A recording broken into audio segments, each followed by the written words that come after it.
idea of biophilic design is how do we then design in such a way that we embrace nature, we try to bring nature into the city. A biophilic building attempts to replace walls and windows and columns and signs and neon with leaves and bark and birds and insects.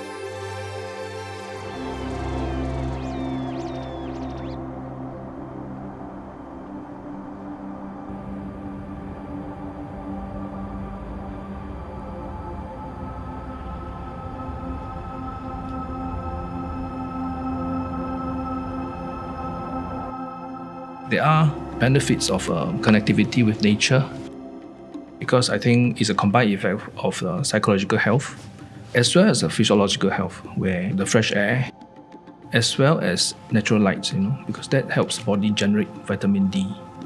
User also found that in Khoo Teck Puat Hospital, they experienced greater sense of calm and lower stress levels. And these patients also took fewer strong doses of painkillers.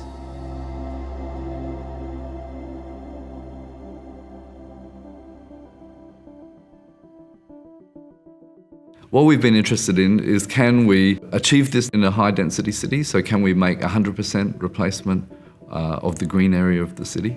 Or can we even exceed it?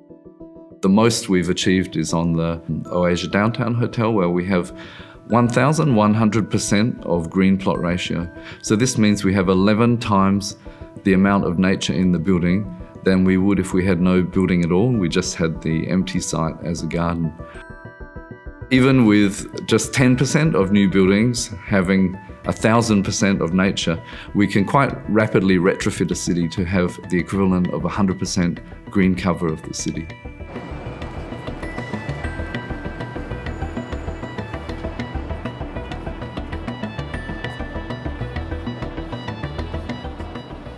As humans, we evolved in nature, surrounded by the natural world.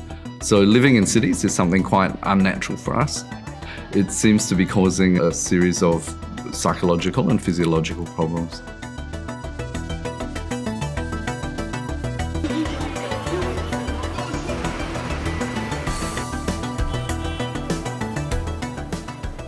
We're actually surrounded by a lot of things that have too much cultural loading on them. Everything that your eye rests on is created by humans. There's very much a geometry that surrounds us that's quite harsh. But when you look at a tree, you can just relax, like your eye can rest on it and you can say that's a beautiful form that no one had anything to do with. And it's a way, I think, of being able to turn our mind off all those human aspects and just relax.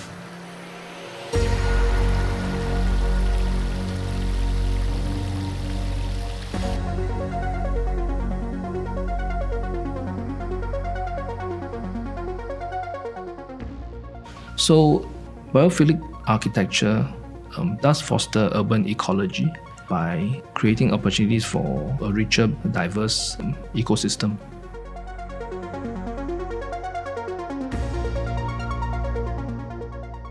Park Royal on Pickering Hotel has been full from the day it opened.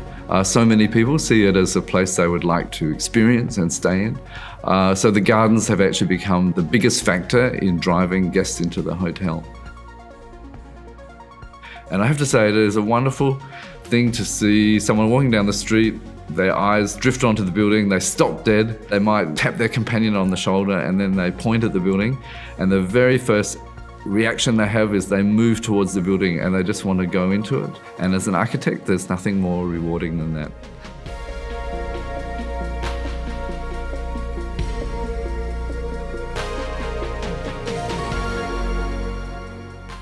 I think the success of Garden by the Bay is successful in many layers.